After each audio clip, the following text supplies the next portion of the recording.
போனஸ்ன்ற வார்த்தையை கேட்ட உடனே உங்களில் எத்தனை பேர் சந்தோஷப்படுவீங்கன்னு சொல்லுங்கள். அந்த லிஸ்ட்டில் வந்து நான் தான் முதல் ஆளாக இருந்திருப்பேன்னு நினைக்கிறேன். எங்கள் ஹஸ்பண்டை விட வருஷம் பூரா வந்து இருந்துட்டு அந்த போனஸ்க்காகவே எதிர்பார்க்குற ஒரு ஆளாக நான் இருந்திருப்பேன்.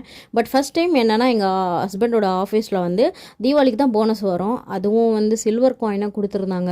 பட் இப்போ இருக்கிற விலைக்கு பார்த்தா ஒரு 20 கிராம்ஸ் கொடுத்ததில் ரொம்ப கவலையாக தான் இருந்தது. ஆனாலும் லக்ஷ்மி தேவி வீட்டுக்கு வர்றப்போ வேணான்னு சொல்லுவோமா, அதனால அந்த காயின்ஸ் வந்து வாங்கி வச்சுக்கிட்டேன். அண்ட் லாஸ்ட் டைம் வந்து சரவணா ஸ்டோர் போயிருக்கும்போது இந்த தாமரைப்பூ வந்து வெள்ளியில் வந்து பார்த்துருந்தாங்க. ஒரு 108 பூ வாங்கிடலாம் அப்படின்னு நினச்சேன். பட் இப்போ விலை ஏறினதால் என்னென்னா ஒரு பூ கிட்டத்தட்ட வந்து 800 ருபீஸ்லேருந்து 1000 ருபீஸ் வந்து சார்ஜ் பண்ணிகிட்ருக்காங்களா. ஸோ அதனால் நம்மளுக்கு இருக்கிற பட்ஜெட்டில் வந்து ஒரு 2 பூ மட்டும்தான் என்னால் வாங்க முடிஞ்சது. சரி, போகிறப்பெல்லாம் ஒரு பூ வந்து வாங்கிட்டு ஒரு 108 பூ வந்து சேகரிக்கணுன்றது நம்மளோட டார்கெட்டாக வச்சுருக்கோம். கூடிய சீக்கிரத்தில் அதையும் வந்து நம்ம கம்ப்ளீட் பண்ணணும் அப்படின்ட்டு ஆசீர்வாதம் பண்ணுங்க.